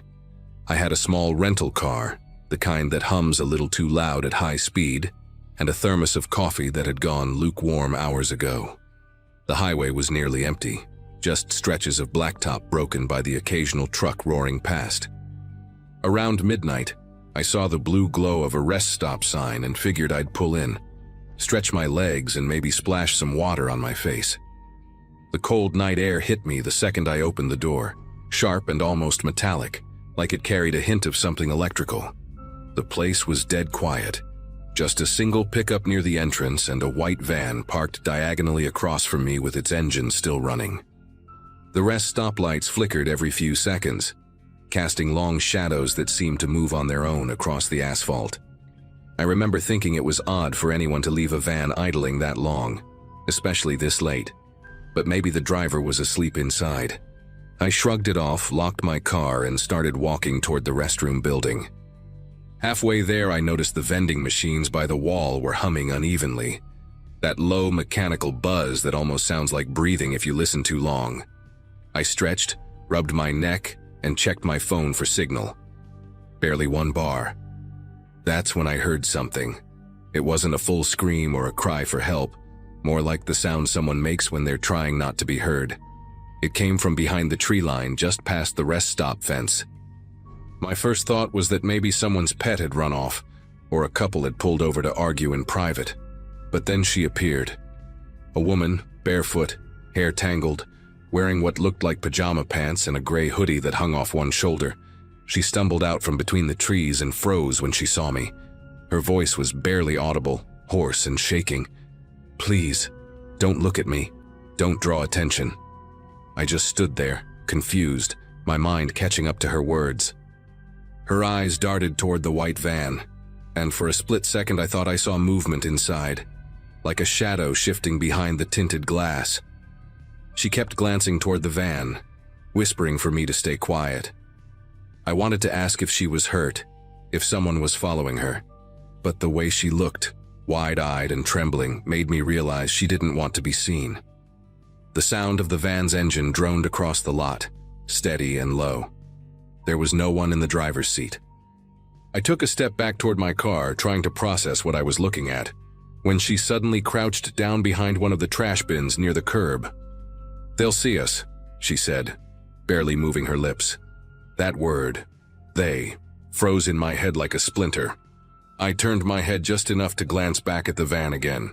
The passenger side door cracked open with a metallic creak, slow and deliberate. A sliver of dim interior light spilled onto the pavement, and I caught a glimpse of someone inside. Maybe two silhouettes. They weren't talking. They weren't even moving much, just sitting there, facing my direction. My pulse kicked hard in my throat. I started walking, careful not to run, trying to act like nothing was wrong. Every step felt too loud against the concrete, echoing through that hollow space like footsteps in a church. Behind me, the van's engine revved. The sound was subtle, but enough to make the hair on the back of my neck rise. I didn't dare look back until I was halfway to my car. The woman was still crouched, her hand over her mouth now. I unlocked my door, got in, and for a second just sat there, hand hovering over the ignition. That's when the van's sliding door slammed open, loud, metallic, like a gunshot in the still night. I didn't look. I didn't want to see what or who was getting out. I just floored it. My tires screeched against the pavement as I sped out of that rest stop. My hands were gripping the wheels so tight my knuckles ached, and the only thing I could hear was the engine screaming and my own heartbeat. When I looked in the rearview mirror, the van's headlights blinked on, but they didn't follow me right away. They stayed there, idling in the same spot as I disappeared down the ramp back onto the highway. For a long stretch, I kept expecting them to appear behind me, those same two white beams in the distance. But the road stayed empty. For the next hour or so, I didn't slow down. My GPS told me there was a state police barracks about 20 miles ahead, but I didn't make it that far before calling 911. The dispatcher kept me on the line, asking for the mile marker, the make of the van, and whether I could describe the woman.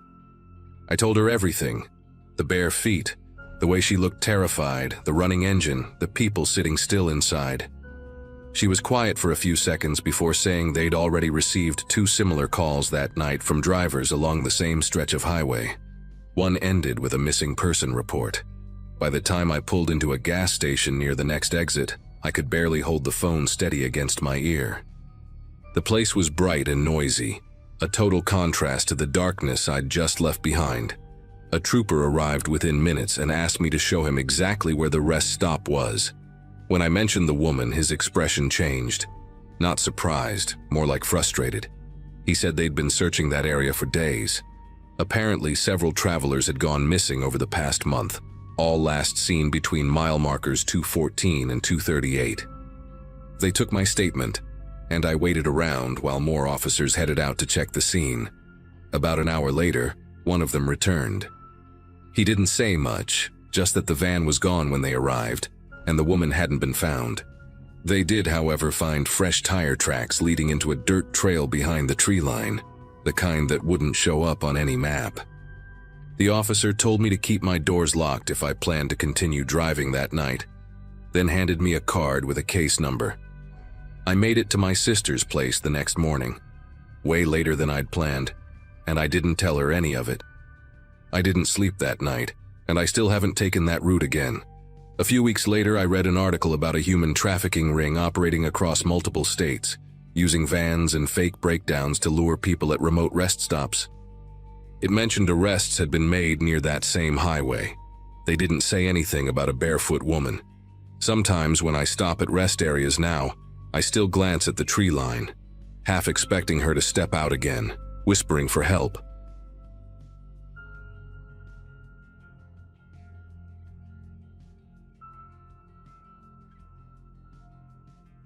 Thanksgiving week always made me restless. The highways stretched endlessly, quiet except for the hum of my old Ford Fusion and the occasional pair of headlights cutting through the dark. I'd left work late that night, hoping to beat the holiday rush by driving straight through to my parents' place in southern Indiana. Coffee thermos in the cup holder, talk radio low, and a half-eaten bag of pretzels on the passenger seat. It was the kind of solitude that usually cleared my head. I remember thinking the road felt heavier than usual, like it absorbed the sound instead of echoing it back. Around midnight, the world outside my windshield turned into a tunnel of black trees and yellow lines. Then I spotted the red blink of hazard lights ahead, faint, rhythmic, almost hypnotic. A silver sedan sat half on the shoulder, half on the lane, tilted just slightly like one tire had gone flat. My first thought was someone must have hit debris or maybe ran out of gas. I slowed instinctively, rolled my window down a crack and could see a figure standing beside the car, waving an arm stiffly in the glow of the hazard lights. It didn't feel staged at first, just someone stuck and freezing in the dark. I pulled over a few yards behind, kept my engine running, and grabbed my flashlight from the glove compartment. The air outside had that dry, sharp cold that bites the inside of your nose. The person near the car, a man, maybe mid-30s, called out something I couldn't make out over the hum of passing wind. He sounded strained, like his throat hurt. As I stepped closer, the beam of my flashlight swept over the rear bumper. And that's when I saw it.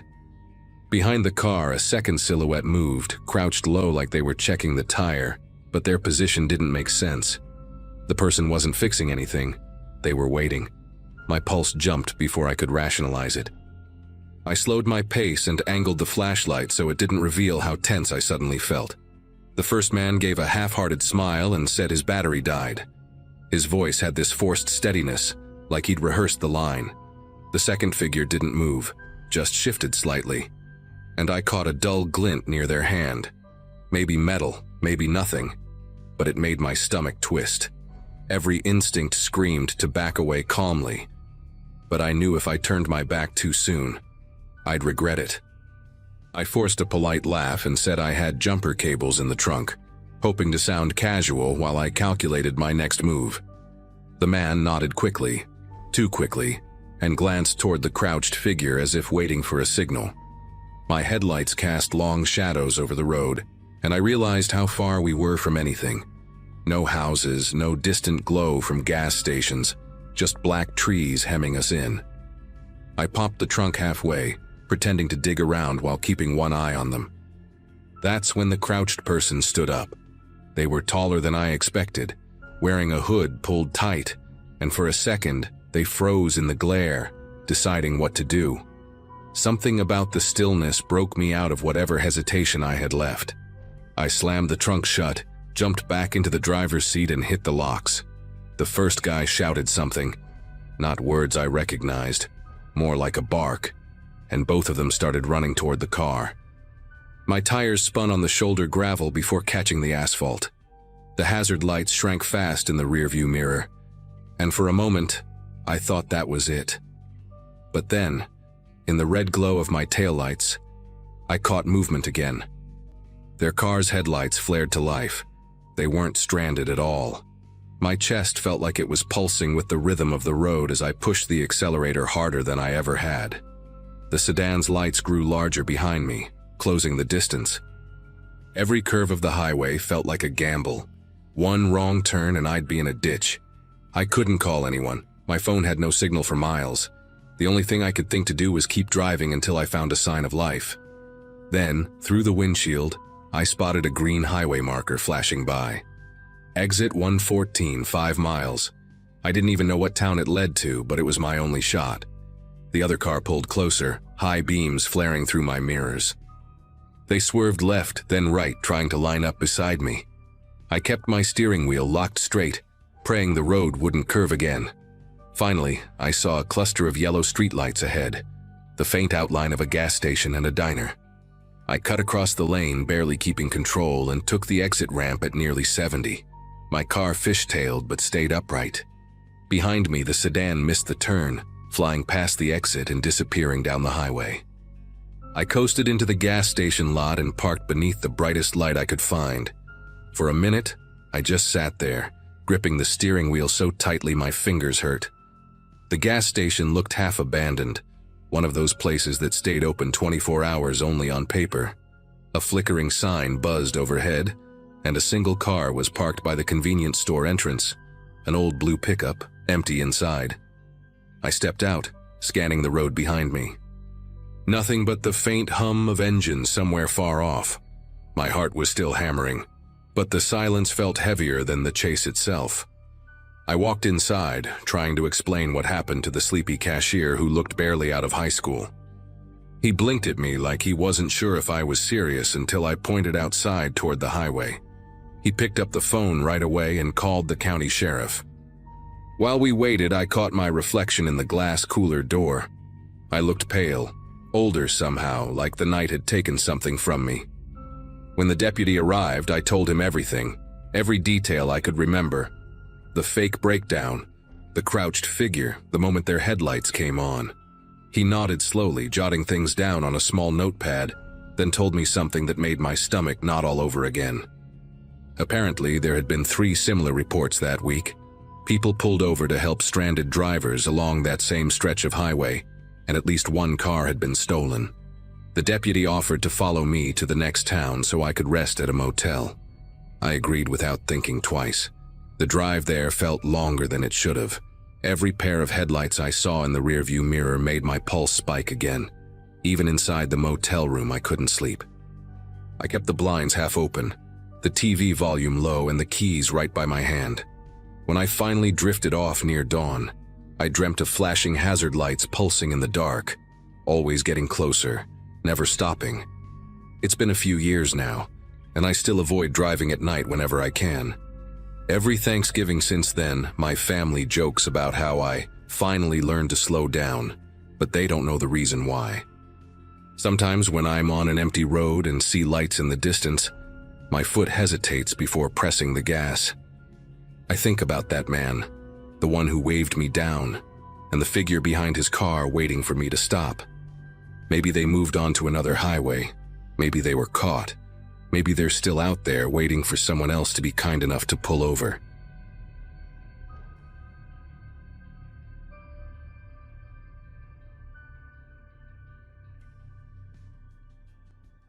I work as a mechanic in a small town about an hour outside Louisville, and that Thanksgiving was supposed to be one of the few calm days I'd get all year. My sister Lily had come down with her husband and their 2 boys, and my mom insisted we have dinner at my house since I'd just remodeled the kitchen. It was one of those cold, gray afternoons where the sky never really brightens, just sits heavy and pale above the rooftops. I remember thinking how nice it felt to finally have everyone together in one place, the sound of football in the background, the smell of stuffing, and Lily fussing about how I'd cut the bread too thick. Around 5, I started carving the turkey. It had been in the oven since noon, golden and perfect. The kitchen light flickered once, just a quick blink, but it was enough to make my mom joke about ghosts in the new wiring. I laughed it off and kept slicing. Then it flickered again, harder this time, the bulbs dimming until the room felt tinted blue for a second before returning to normal. My nephew Mason giggled and said the house looked like a horror movie. I didn't think much of it, but I remember glancing toward the window and noticing how still everything outside was, like the wind had stopped all at once. A minute later, the smell changed. At first it was subtle, just a hint of something acrid cutting through the usual warmth of roasted meat and butter. Then the smoke alarm chirped once and went silent again, even though the air was visibly hazing up. I turned to check the oven, and that's when I saw the smoke seeping out from the edges of the door, thick and gray like it had a mind of its own. Lily shouted, "Hey, something's burning!" I figured some grease had splashed over the pan, nothing serious, so I grabbed the mitts and pulled the handle. The second the oven door opened, a column of fire burst out like a living thing. It wasn't a normal flare-up. This was violent, explosive, the kind that roars with a sound you can feel in your chest. I stumbled backward, the mitts already smoking. My mom screamed for everyone to get out, and Mason started crying. I tried to reach the knob on the front door, but it wouldn't budge. Not even a click. I yanked it again, harder, but it was jammed tight like someone had glued it shut. Behind me, the fire spread along the wall, and I realized this wasn't just grease. Something had been waiting to ignite. I ran to the sink, filled a pot with water, and threw it at the base of the flames. It hissed but did almost nothing. The fire just climbed higher, feeding off something invisible. The air had a chemical tang now, sharp enough to sting my eyes and throat. Lily was trying to break a window with a chair, but the glass only cracked, refusing to give. My mom was on the phone with 911, shouting our address, but even her voice sounded small under the roar. The kitchen ceiling had started to blacken, flakes of soot floating down like burnt snow. I kept thinking, this can't be happening, not here, not in my house. Then I noticed the smell coming from behind the stove. It was different, almost sweet, like gasoline mixed with plastic. I leaned closer through the heat shimmer and saw the faint outline of something wet pooled along the baseboard. Someone had poured accelerant there, and it had soaked into the wood. My first thought was pure disbelief. Nobody but me had been home all morning. I remember locking the door after taking the trash out. The idea that someone had been inside while I was working in the garage made my chest tighten, in a way no smoke ever could. Lily finally smashed a side window using the fire poker. She cut her hand in the process, but we started passing people through. First the kids, then my mom. The air outside was freezing and looked gray from the smoke pouring out. I was the last one still in the kitchen, trying to grab the fire extinguisher from under the counter. When I pulled the pin and sprayed, the foam sputtered halfway, then died completely. The gauge was in the red. It was like everything that could fail that night had decided to do it at once. I dropped it, realizing I had about 30 seconds before the cabinets went up too. I ducked through the broken window and hit the cold ground hard. Behind me, the curtains caught, and the living room turned orange. My neighbors started running across the street with blankets and buckets, but the flames were already eating through the roof. I remember standing there, barefoot in the frost, watching years of my life turn into a single column of smoke. The fire truck sirens echoed somewhere far away, but it felt like the whole world had slowed down, stretching each sound into something distorted and unreal. By the time the firefighters arrived, half the house was gone. They kept shouting at me to move back, but I couldn't make my legs work. I just stood there staring at the spot behind the stove, where I knew that slick puddle had been. One of the officers later told me the accelerant had soaked deep enough to act like a hidden fuse. Whoever did it must have poured it hours before and waited for the right moment. The oven heat must have triggered it. I couldn't wrap my head around it. Who would do something like that, and why me? The next morning I walked through what was left after the fire crews cleared the site. The air smelled like wet ash and melted metal. In the kitchen, the walls were gone, and you could see straight through the studs to what used to be the dining room. But the strangest part wasn't the damage. It was the thing they found behind the stove. An empty metal canister, scorched black, wedged tight between the pipes. The fire chief said it looked like it had been placed deliberately. It wasn't something that could have just rolled there on its own. The police asked if anyone had keys to my house, and I gave them the short list: Lily, my mom, and my ex-girlfriend Rachel. I hadn't spoken to Rachel in months, not since things ended badly over some money she'd borrowed and never paid back. When they called her, she swore she hadn't been near my place, and I wanted to believe her. But there was something about the way the canister was hidden. Like the person knew the house well enough to plan it quietly, methodically. That thought stayed with me long after the investigation stalled. It's been 2 years now. The official report lists the cause as intentional arson by an unknown individual. Insurance helped me rebuild part of the house, but I sold it right after. I couldn't stay there. Not after knowing someone had walked through my kitchen, poured fuel behind my stove, and left me and my family to burn. Every Thanksgiving since then, I cook somewhere else, usually with friends. I don't even keep an oven at home anymore. Just a microwave, and a habit of checking every lock twice before I go to sleep.